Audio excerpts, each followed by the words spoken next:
Hello and welcome back to ANIM 1310, and we are talking about the hero's journey today. Sort of storytelling part 2. Um, we previously chatted about the 7 different archetypes of storytelling. Um, let's go ahead and take a look at what the hero's journey is. You might already know this one's kind of pretty popular these days and connects strongly with anyone who talks about things like the original Star Wars movies or Lord of the Rings. So it's gotten out there as being kind of a little more knowledgeable about what this is. Um, let's take a look here. So this is sort of the cycle right here, and there starts a character, right? Presumably the hero or heroes that are in your show or story, and they get a call to adventure, which is usually something along the lines of being drawn out, or it might be against their will, or it might be something they desire, but they're drawn to some kind of adventure. Um, Along the way, they find supernatural aid. Uh,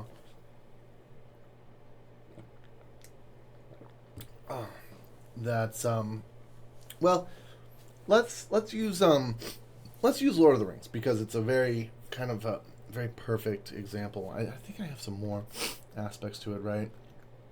But the call to adventure is Frodo being basically tasked with the ring, and Gandalf shows up, and he's like, "Oh, this is the One Ring. We got to do something about it, right?"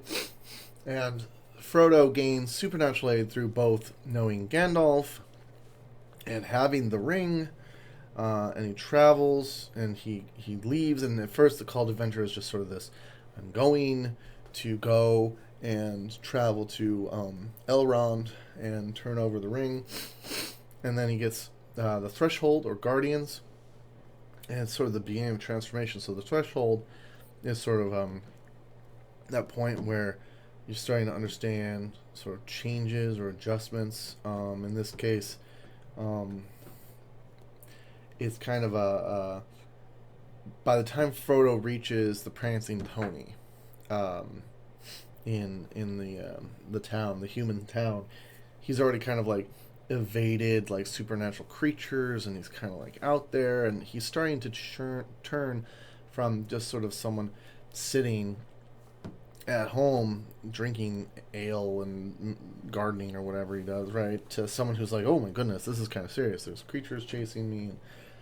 And then he gets a helper and or mentor. The helper in this case, of course, is Aragorn, who he's the ranger Strider, and he shows up, and that's a great help because later on, kind of Strider gets his own arc, of course, but Strider in this early reveal is just there to basically guide the hobbits forward, and they get challenges and temptations that occur. Obviously, they have to evade the ring wraiths. Another helper appears. That helper is the elf, Galadriel. Can't forget her name. But she takes Frodo the rest of the way after he's been stabbed by a ring wraith. Death and rebirth and revelation, comes in various forms, but this is like Frodo is restored to life by the elves, and he's kind of got this revelation that he's like, oh my goodness, I'm the only one that can probably take this ring. I mean, I resisted it more than others, and he doesn't quite understand that, but everyone else does, and like again, he was basically on the verge of death. So at this point in the story, he's bonded with the ring, like it has caused him near death. He's seen into the wraith world, he's seen the eye, all these things, and he understands sort of the dangers that it presents. And so during the council of Elrond, where everyone's arguing and all that, he's like, "I'll do it." That's his transformation. His transformation is this: I will take the ring.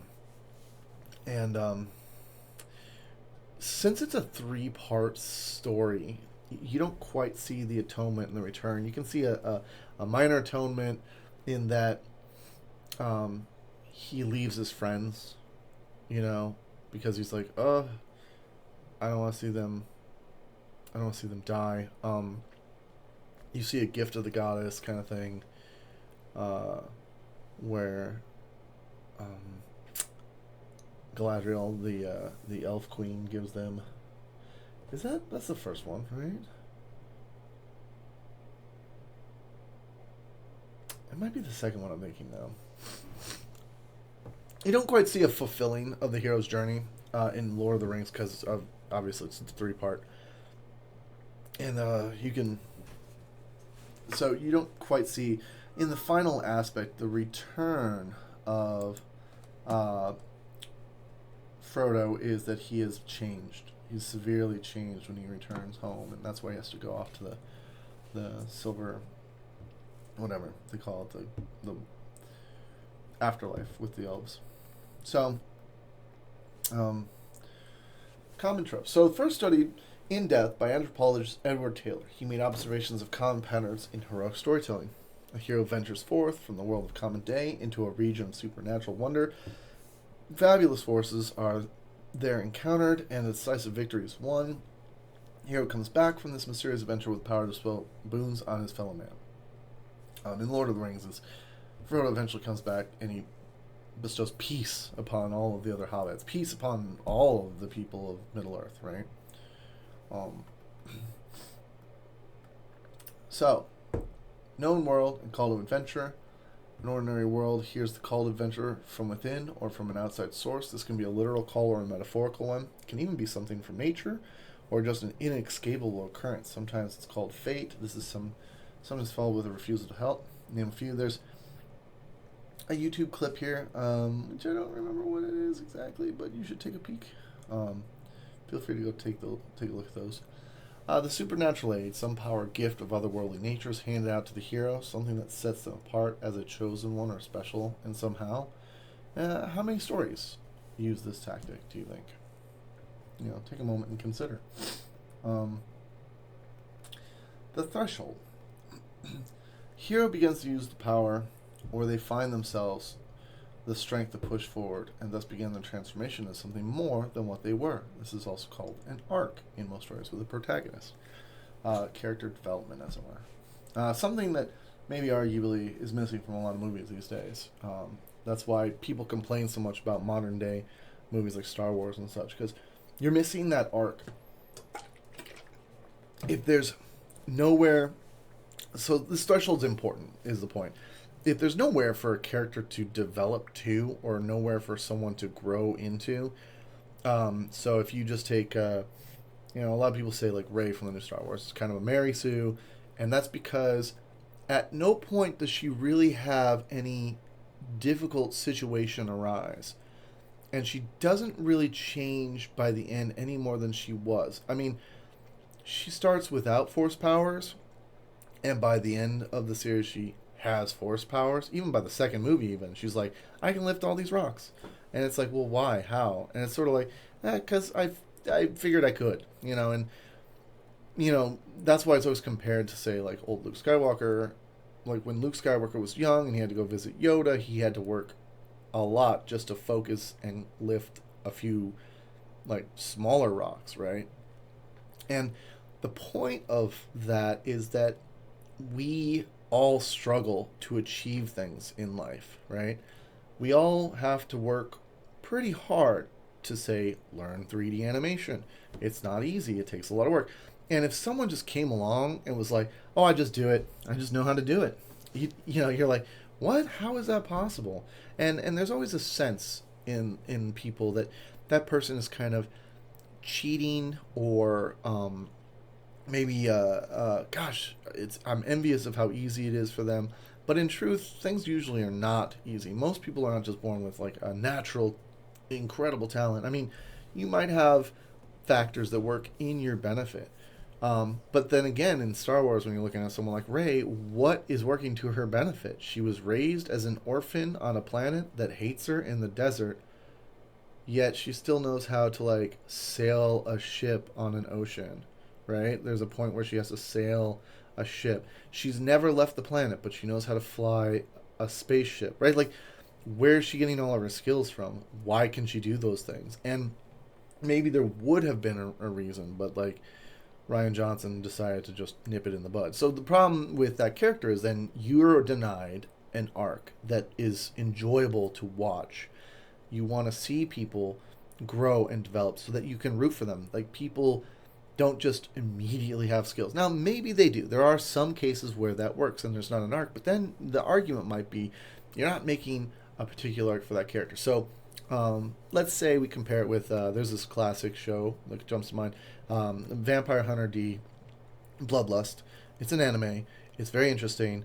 Vampire Hunter D is spoilers. He's the he's the son of Dracula, one of the first vampires, and he's a half breed. So he's like half human and half vampire. And none of his abilities are shown to be earned. He's just pretty magnificent.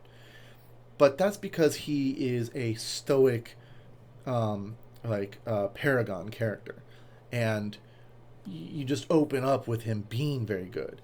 And what's more interesting is that all around him are flawed characters who are developing. It's more of an arc for this female protagonist in that movie. He's set, and that's kind of even his point. He's like, I can't be anything but this. This is what I am. I was born a half vampire. I am a vampire. This is what I do. And in order to, like, maybe keep my soul from damnation, I hunt vampires because I understand them and I understand they're monsters.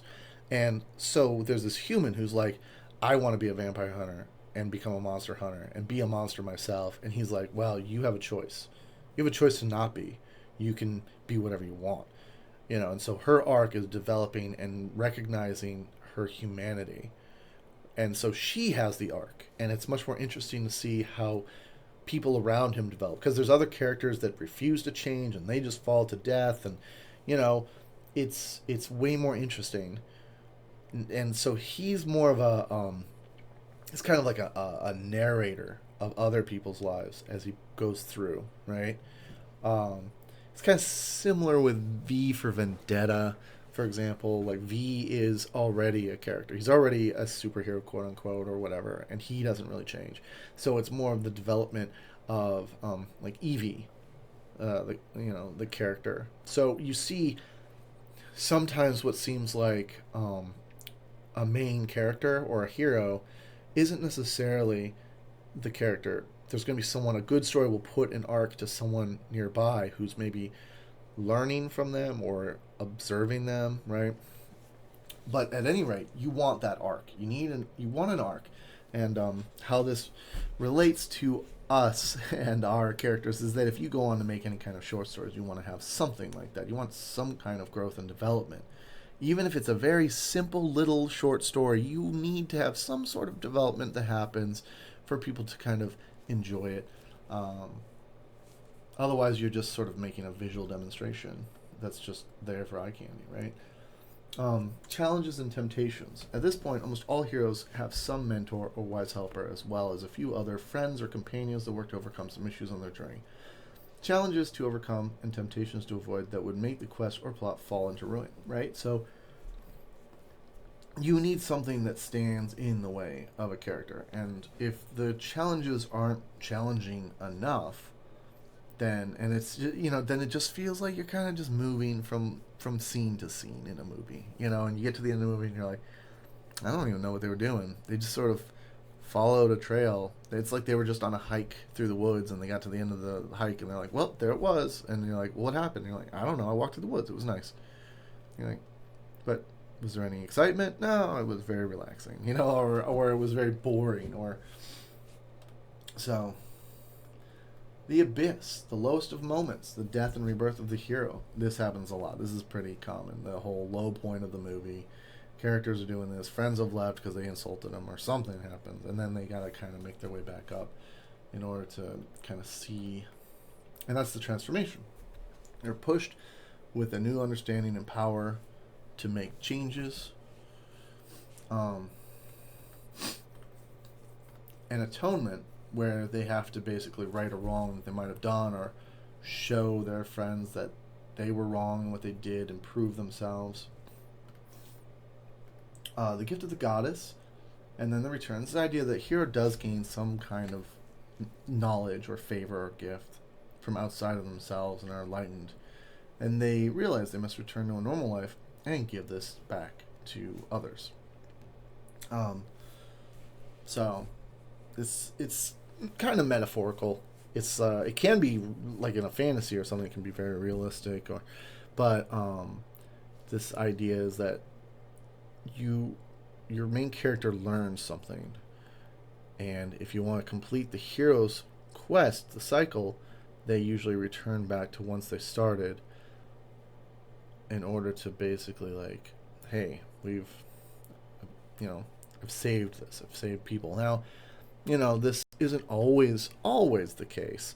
If any of you have ever seen the anime Princess Mononoke, the main character doesn't return to his home village, but he kind of returns to a new home. He makes kind of a new home for himself and returns to those people that you've spent the whole movie getting to know and gives them sort of a gift, right? So,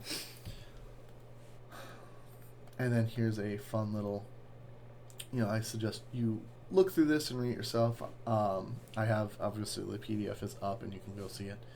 And this is like a fun little board with a bunch of different examples on it. And that is the hero's journey. Right? So keep that in mind whenever you make any kind of little short story or anything. You can use this to create basically something that people recognize as engaging and interesting, exciting. And it's not for every story. Not for every story, but it's a very adventurous kind of storytelling. All right. So that's it for our storytelling section part 2. Thank you, and I'll catch you in lab time.